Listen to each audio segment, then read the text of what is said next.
You know what I've been thinking a lot about recently? What's that? The educational system in the United States and how we need to improve it. There's no doubt in my mind we need to improve this system. It's off the rails. It's ridiculous. It's ridiculous. I was talking to my 3-year-old cousin the other day. He doesn't say much more than the and mama. Wise words, wise words. And he was telling me all the bullshit that's happening in his school system. And that's in pre-K. Can you imagine what's happening in high school? It's just a shame. You know, there's so many important things that these kids need to learn from an early age.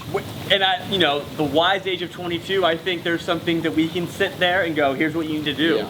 Yeah. For me, you know, it's a little hard to just right off the top of my head think about some things that they should be teaching. Yeah. One thing I wish I learned from a ripe age of like 10 or 11, like a 3rd, 4th grade. Yeah. Is I wish they just taught you when you reach that age of 16, 17, how to kill a dozen Coors Lights and hop behind the wheel and take your friends home at the end of the night. Every single weekend. I didn't want to learn that myself. I wanted someone to hold my hand and say, hey, this is how you do that. Yeah, 100%. And I'm like, you know, it's unsafe to do that DIY. Exactly. It's like, would I teach the kids how to, you know, put a condom on by themselves? No. No way. No. No way, Jose. That's why you got Dan Schneider to hold their hand through that process. He's there. So we need to have the teachers to come in there and do the same thing, but how to kill 12-pack. Mr. Robinson comes in. 1, Yeah. 2, Yeah. 3, Just kills 4. them all right in front of their eyes. Goes right into his Volvo and drives the whole class. I think it'd be a really good... He might take down a couple pedestrians, but at least the kids know how. Now they know how, right? Now they know how. Let's go back to what we were talking. I've got a couple more. One that is just, I can't believe this is not a given that we even have to have this conversation. What is this, a CUZZI? Yeah. Is the fact that kids, when they're in middle school, speaking for myself, I wish I knew how to control this. PE, 5th grade, 6th grade. I've got an erect penis in the locker room with all these other young boys. We're all 11, 12. Why is my penis erect? Now they know how, right? Now they know how. Luckily now that we're older, we're more mature. I know the tuck with the, you know, with the belt. Lean into it with the belt. Get in there. You get in there. You like damn, like they should be teaching this. I mean, and you're in gym shorts too. It looks like Mount Vesuvius is happening in your pants. That's what I'm saying. And everyone's like, "Bro, why are you hard?" You know. And then they start touching it. It gets weird. I don't know. That happened to me. It's so annoying. You know, speaking of that in high, you know, what they need to teach more, preferably in 8th grade, I feel like is what they need to learn is how to masturbate in public. Just think of it. Give me hot pieces of ass that I see on the daily, and I just go, that looks nice. And I'm not gonna take a picture of that. That's weird. That's weird. You wouldn't want to do that.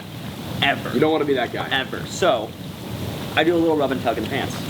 And as long as there's no kids around, I feel like this is a fine thing to do. You're so chill. Right? I get it out, it's done, the urge is gone, and I can go walk on my way. It's like a 5-hour energy drink, you know? So I feel like if they can just teach you how to subtly do that in public in school, I think the world would be a much better place. What did you... We referenced that as live action what? What'd you say? I like to call it live action porn. That's right? what it was. You know what I'm saying? You see it, it's there, rub and tug. I mean, I want to see baseball stadiums filled of thousands of people rubbing and tugging. Yep. And then you know what, this is not just for men. This is for women too. This could be either way. They can flick the bean. They can flick the bean when those dudes are seen. Oh, this is why they pay you the big bucks, isn't it? Yeah, okay. man. Shift lead at wiener schnitzel. I've got one more, and this kind of covers the whole finance aspect of what kids should learn. Because we don't learn shit about making money, how to start a business. I've got those both covered. I'm gonna teach right now how to start a business, how to make money from it. Yep. You get a Venmo account. Yeah. You do this at like what, 9, 10 years old, easily. You get a Venmo account. Got it. You start requesting elderly people money, but this is how you get the money. You change your Venmo name to the name of their grandchildren. So you do a little Facebook, go in. Exactly. I'm kidnapped in Mexico. Please send me $5,000 to pay off these people so I can go home. I love you, Papa. Love you. They're gonna kill me. Love you, Cupcake Pie. Yep. You know, Blueberry Muffin Girl. Yep. And you're set. That is how you make passive fucking income. Passive income. That's something nobody will teach you know what's amazing about that is it's so translatable to other careers, right? I mean, this is just a B2B sales thing, right? You go from scamming people on Venmo, move on to DoorDash schemes, then you move your way up. Next thing you know, you're a C-suite executive at Apple, right? Exactly. It's that self-starter mentality that's just totally lacking in our school system. They don't teach the hustle. Wow, I mean, it's great. You should do a TED Talk on this. I'm working on it. So, I mean, I'm so happy you talked about personal growth and finance, because one thing they don't teach you in schools at all is interviews. Oh yeah, geez. I mean, they do not prepare you for the interview process at all. Never. I'm amongst that right now. Yeah. Here's what I found to be a true pinnacle of success in the interview process. What you do is you give a date set. Let's say Saturday, you got your interview, right?